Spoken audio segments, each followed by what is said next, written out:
नमस्कार, उज्ज्वल जम्मू देख रहे हैं आप और मैं हूं आपके साथ आदित्य राजपूत। मीडिया एक ऐसा माध्यम होता है जो कि लोगों की ग्रीवेंसेस उठाकर जो है एडमिनिस्ट्रेशन तक पहुंचाता है।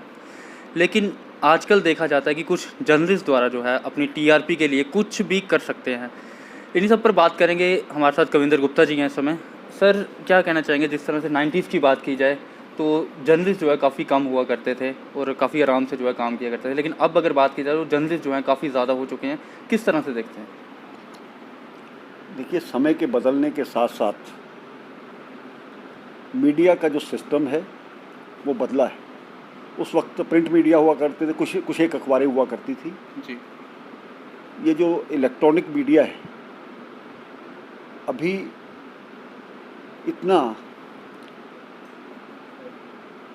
ज़्यादा पॉपुलर भी नहीं था, लोगों की तरफ उसका इतना ज़्यादा झुकाव भी नहीं था, लेकिन समय की परिस्थितियों के साथ इन चीज़ों का महत्व बढ़ा है। आज हम डिजिटल युग में जी रहे हैं और कोई भी खबर आती है तो उसको किस प्रकार से एकदम से पेश करना, ये अपने आप में मीडिया के लिए बड़ा महत्व रखता है। मुझे याद है कि कश्मीर टाइम्स, एक्सेलसियर या एक दो और अखबारें हुआ करती थी, लेकिन बदलते समय के साथ आज जम्मू में लगभग 250 अखबारों की रजिस्ट्रेशन है।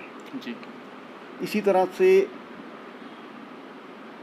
जेके चैनल, टेक वन उसके बाद आया और कई आए, कई चले भी गए। लेकिन आज जिस प्रकार से नए नए पोर्टल्स या दूसरी सोशल मीडिया जम्मू में विशेषकर बड़ा एक्टिव है जी। तो उसमें आपने देखा होगा कि कुल मिलाकर के 90s का अगर 30 साल बाद में निश्चय ही परिस्थितियाँ भी चेंज हुई हैं, समय भी चेंज हुआ है, माध्यम भी चेंज हुए हैं और एकदम से खबर पहुंचाने की जो दौड़ है उसमें कहीं ना कहीं वृद्धि हुई है। तो सर, जिस तरह से देखा जाता है कि मतलब सोशल मीडिया पोर्टल्स की बात करें या कुछ जर्नलिस्ट की बात करें जो कि अपनी टीआरपी के लिए कुछ भी हद तक जा सकते हैं, जैसे आपके ही बीजेपी की बात की जाए तो कुछ नेताओं के जो है एक वीडियो क्लिप्स वायरल हुए थे सोशल मीडिया पर। जर्नलिस्ट द्वारा जो है टीआरपी के लिए ये सब वीडियोस वायरल किए जाते हैं कि मतलब एक इंटरव्यू किया जाता है पूरा 8 या 10 मिनट का, तो उसमें से एक छोटा सा क्लिप जो है वो वायरल किया जाता है। किस तरह देखते हैं? आपके साथ भी ऐसा हुआ? कल की एक बात है, आपके साथ भी ऐसा हुआ? देखिए, भारतीय जनता पार्टी की बढ़ती हुई ख्याति को लेकर के जी। जम्मू में एक ऐसा ग्रुप एक्टिव है जी। जो कि कहीं ना कहीं जो कुछ नेता हैं हमारी पार्टी के या दूसरे हैं उनको डिफेम करने के लिए एक्टिविटीज़ कर रहा है। मैं एक दो घटनाओं का आपको जी। जी। जिक्र करूंगा। नंबर एक, 12 मई 2020 को मेरी बेटी की शादी थी। जी।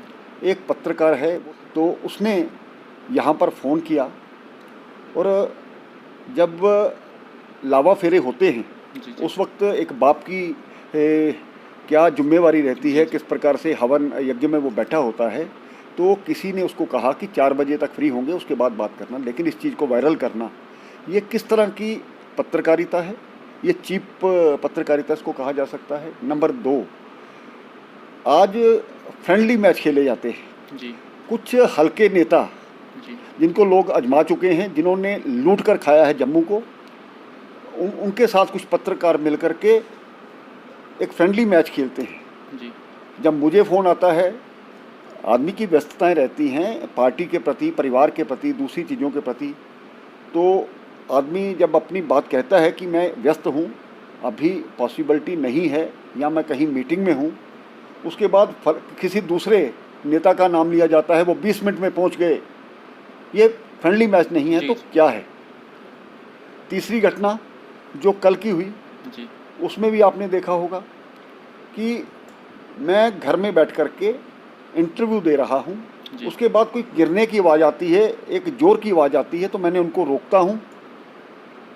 उस वक्त कोई 200 SRO 202 की बात चल रही थी, लेकिन उसको किस प्रकार से उन्होंने एडिट करके उसको करके इस चीज़ को वायरल किया। मैं ये नहीं समझता कि मेरी क्रेडिबिलिटी पर उससे फ़र्क नहीं पड़ता। जी। जो आज 2 या 3 हज़ार की नौकरी कर रहा है, सुबह और काम करते हैं, शाम को पत्रकारिता करते हैं, क्या इस प्रकार के पत्रकार अपने फ्यूचर में आगे बढ़ पाएंगे? उनका भविष्य क्या है? कुछ लोग उनको यूज़ करने के लिए उनके भविष्य से खेल रहे हैं। पिछले दिनों ये अपने ईस्ट के पूर्व एमएलए राजेश गुप्ता जी के साथ ऐसा किया गया, पूर्णिमा जी वहाँ पर गई, उनके साथ ऐसा किया गया, हमारे प्रधान जी के साथ कभी कभी इस प्रकार की बात की थी। कुल मिलाकर के पार्टी ने भी ये फैसला किया है, इस प्रकार के जो पत्रकार जो ब्लैकमेलर्स हैं या जिनका कोई महत्व नहीं है, जिनका कोई औचित्य नहीं है, बिना कारण से वो इस प्रकार की वीडियोस को वायरल करने का प्रयास करते हैं। मैं आपके माध्यम से प्रेस क्लब को भी ये करना चाहता हूँ, इस प्रकार के लोगों को एंटरटेन नहीं करना चाहिए। ये प्रेस क्लब की जो क्रेडिबिलिटी है उस पर प्रश्न चिन्ह लगाते हैं। सर एक सवाल है मेरा आपसे, जिस तरह से आपको कोई जर्नलिस्ट कॉल करता है कि सर आपका इंटरव्यू करना है, तो आप उसका क्या बैकग्राउंड नहीं देखते? क्या उसका मतलब देखते नहीं कि कौन से पेपर से है, या फिर आप डायरेक्ट इसको भी बोलते हैं कि इसको भी मौका देना चाहिए कि आ जा तू भी इंटरव्यू ले ले हमारा? देखिए, रूटीन में लोग आते हैं, नेशनल चैनल्स पर भी मैं लाइव रहता हूँ। कोई भी देश भर में घटनाएं होती हैं, उसके लिए प्रतिक्रिया देना, उसके लिए रिएक्शन देना रोज़मर्रा की आदत है, और हर व्यक्ति की अपनी एक आदत होती है। और मेरी आदत है, मेरे घर में कोई रोकता नहीं है, कोई किसी को कुछ कहता नहीं है। तो एक रूटीन में जो लोग आते हैं, मेरी नेचर ऐसी है, मैं सभी को एंटरटेन करता हूँ। मुझे लगता है कि इस एक अच्छी आदत ने कहीं ना कहीं उनको एक मौका दिया, लेकिन इससे मुझे कोई फ़र्क नहीं पड़ता, लेकिन उनकी जो क्रेडिबिलिटी पर है उस पर ज़रूर प्रश्न चिन्ह लगेगा। लोग उनके सोचेंगे ये पत्रकार हैं या ब्लैकमेलर्स हैं या कोई चंद रुपयों के लिए इस प्रकार की बातें करते हैं। सर आने वाले टाइम पे इस तरह के जो जर्नलिस्ट हैं उन पर रोक लगेगी, या फिर इस तरह के जो अखबार या फिर पोर्टल जो हैं चल रहे हैं उन पर रोक लगेगी? बीजेपी या एडमिनिस्ट्रेशन द्वारा रोक लगाई जाएगी? कोई ना कोई पॉलिसी तो इस पर बननी चाहिए जी। आज कोई भी कहीं भी खड़े होकर के किसी की इज्जत उछाल दे, मैं नाम नहीं लूँगा, बहुत से ऐसे पत्रकार हैं और लोग उनको समझते हैं। आज उन पत्रकारों पर मैंने पहले भी कई बार अपनी डिस्ट्रिक्ट एडमिनिस्ट्रेशन से दूसरों को कहा है कि कम से कम ये जो पोर्टल हैं इनकी रजिस्ट्रेशन होनी चाहिए जी। और रजिस्ट्रेशन के लिए जो भी मापदंड है, जो ये एक पॉलिसी है, उस पर उसी तहत जम्मू में भी उन पर जो भी एक ज़रूरी उसके लिए वो फॉर्मेलिटीज़ पूरी करनी है, उसको फॉर्मेलिटीज़ को पूरा करना चाहिए। अगर उसके लिए फ़ीस है, ताकि वो आइंदा भविष्य में इस प्रकार की कोई बात ना करे जो कि पत्रकारिता के जर्नलिज्म के विरुद्ध हो, तो इस पर कहीं ना कहीं चेक लगाना चाहिए। सर जिस तरह से देखा जाता है कि मतलब सोशल मीडिया पर कुछ बीजेपी के नेता या कांग्रेस के या एनसी के इनका वीडियो क्लिप जो है वायरल होता है, तो कहीं ना कहीं ये सोशल मीडिया जो है एक तरफ से सही भी है और एक तरफ से गलत भी है, या फिर सिर्फ टीआरपी के लिए जो है सोशल मीडिया या फिर जर्नलिस्ट जो है सिर्फ ये टीआरपी के लिए ऐसा काम करते हैं कि एक इंटरव्यू करके उसमें से छोटा सा क्लिप जो है वो वायरल कर देते हैं? देखिए, नंबर एक तो मैं ये कहूँगा कि कोई भी आता है तो कम से कम वो रजिस्टर्ड होना चाहिए जी। तो हम भी भविष्य में इस चीज़ का सुधार करेंगे कि किस व्यक्ति को इंटरव्यू दिया जाना चाहिए, क्या वो उसकी कोई अहमियत है, क्या उसका कहीं रोल भी है, या ऐसे ही कोई कैमरा उठा करके चल पड़ता है। तो नंबर एक। नंबर दो, मेरा ये मानना है कि ये जो प्रेस क्लब है जी, उसका एक बहुत बड़ा रोल बनता है। उन्हीं लोगों को रजिस्टर्ड, कई लोग तो ऐसे भी मेरे पास आते हैं, वो सोचते हैं शायद वहाँ पर कुछ चीज़ें सस्ती मिलती हैं रात को या दोपहर को कुछ खाने के लिए, इसलिए हम पत्रकार बन जाते हैं। और पत्रकार का कार्ड को इतना चीप नहीं बनाना चाहिए कि किसी को भी कार्ड इशू कर दिया जाए। कम से कम देख करके उसने कितने साल काम किया है, उसने उसका क्या योगदान रहा है पत्रकारिता के प्रति, उसको कितनी नॉलेज है, और इस चीज़ों सभी चीज़ों को देख करके यही चीज़ सर मैं आपको बोल रहा था कि मतलब जिस तरह से कोई जर्नलिस्ट आपको कॉल करता है कि आपका इंटरव्यू करना है, तो मतलब आपको भी कहीं ना कहीं सोचना चाहिए ना कि वो कौन सी मतलब मीडिया से बिलोंग करता है या उसका बैकग्राउंड क्या है, कि उसको इंटरव्यू देना चाहिए कि नहीं देना चाहिए। मतलब आजकल तो ऐसा कुछ नहीं है कि मतलब जो भी कॉल करे उसको इंटरव्यू दे देते हैं। आपकी बात से मैं सहमत हूँ जी। शायद हमसे भी ऐसी गलतियाँ हुई होंगी जी, लेकिन पंजाबी में कहते हैं राह पे आ जाने या वाह पे आ जाने। अब उन लोगों की जो असलियत है वो बाहर आने लगी है, लोग इसको समझने लगे हैं। उससे मुझे कोई फ़र्क नहीं पड़ता। कविंदर गुप्ता ने पिछले 45 साल से राजनीति में हैं। जब मैं 13 साल का था तब मैंने जो कांग्रेस ने इमरजेंसी लगाई थी तब मैंने 13 महीने जेल काटी थी। विद्यार्थियों में काम किया है, युवाओं में काम किया है और लगातार ये प्रथम बार यहाँ पर मेयर बनने का मुझे मौका मिला। और जो महत्वपूर्ण पोस्टें हैं, चाहे वो एक विधानसभा का स्पीकर हो या डिप्टी चीफ मिनिस्टर रहने का मुझे मौका मिला है। मुझे शायद कोई नहीं, मेरा राजनीतिक जीवन जो भी है उसको लोग भी समझते हैं और कैसा मेरा प्रभाव है ये लोग जानते हैं। लेकिन मेरी जो एक नेचर है, मैं सभी को एंटरटेन करता हूँ, शायद मैं भी कहीं ना कहीं गलत हूँ। तो सर, जिस तरह से वीडियो वायरल हुई, तो अब आपको लगता है कि आपको आगे एंटरटेन करना चाहिए? नहीं, देखिए, आपकी बात से मैं बिल्कुल सहमत हूँ। आदमी कुछ गलतियों से सीखता है जी, और सीखना भी चाहिए, चाहे कोई भी व्यक्ति किसी भी पद पर हो। मैं अपने आप को थोड़ा इस चीज़ में परिवर्तन लाऊं, मैंने सोचा है। जी, पत्रकारिता को, जर्नलिज्म को फोर्थ ब्रिज कहा जाता है, जो कि जनता द्वारा जो मांगे रहती हैं उसको नेताओं तक पहुंचाना, नेताओं की जो बात है उसको जनता तक पहुंचाना, इस प्रकार का एक प्रावधान आपस में रहता है। लेकिन अब ये हो गया है कि किस प्रकार से चीज़ों को तोड़ मरोड़ करके पेश किया जाए।